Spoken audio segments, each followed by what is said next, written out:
নমস্কার বন্ধুরা, place reviewer চ্যানেলের পক্ষ থেকে আমি প্রসূন আপনাদের আন্তরিক ধন্যবাদ জানাই।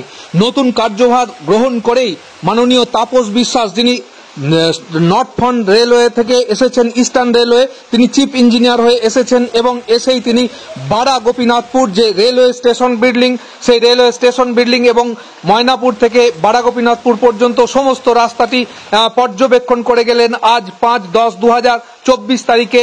এবং যত দ্রুততার সঙ্গে সম্ভব এই অক্টোবর মাসের মধ্যেই কিন্তু ময়নাপুর থেকে বারা গোপীনাথপুর পর্যন্ত ট্রেন চালাতেই হবে, সেই লক্ষ্যে তিনি লাইন এবং যে সমস্ত বিল্ডিং এবং রেল লাইনের যে ইলেকট্রিফিকেশনের কাজ, সেই সমস্তগুলি তিনি পর্যবেক্ষণ করে গেলেন।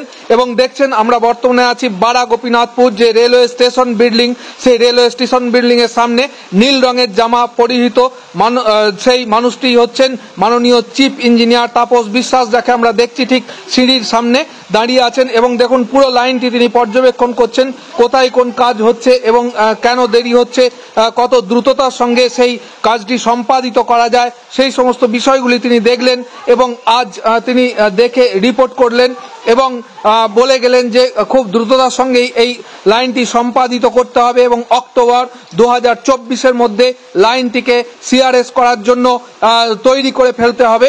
এবং সেই খবরই আপনাদের সামনে আজকে আমরা উপস্থাপিত করছি। প্রচন্ড বৃষ্টি এবং বর্ষার মাঝেও দেখুন বারা গোপীনাথপুর রেলওয়ে স্টেশন ইয়ার্ড। আপনাদের আগেই জানিয়েছি যে প্রথম টার্গেট ডেট ছিল 24শে ফেব্রুয়ারির মধ্যে জয়রামবাটি পর্যন্ত, অর্থাৎ বারা গোপীনাথপুর নয়, জয়রামবাটি পর্যন্ত ময়নাপুর থেকে রেল চলবে।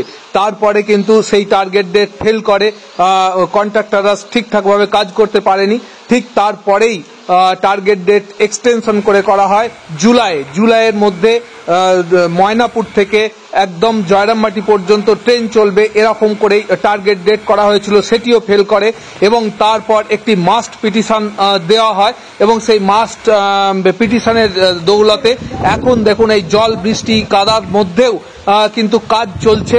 এবং মাননীয় যিনি চিফ ইঞ্জিনিয়ার, তিনি সেই জন্যই প্রথম যে তার পোস্টিং পেয়েই তিনি এসেছেন এটি দেখতে, এত জল কাদার মধ্যেও তিনি এসেছেন এবং 2024 সালের অক্টোবরের মধ্যে তিনি এই কাজটি পাবেন।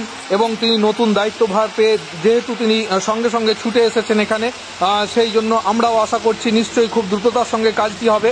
এবং আরও দুটি রেক যেগুলি দাঁড়িয়ে আছে, আর 1.5 কিলোমিটারের মতো রাস্তা বাকি আছে, সেখানে এইভাবে পাথর ফেলার কাজ হবে এবং সেই জন্য খুব দ্রুততার সঙ্গে লাইন পাতার কাজ চলছে, আপনাদের দেখিয়েছি আমরা। তো বন্ধুরা, ভালো থাকবেন, সুস্থ থাকবেন, সুন্দর থাকবেন।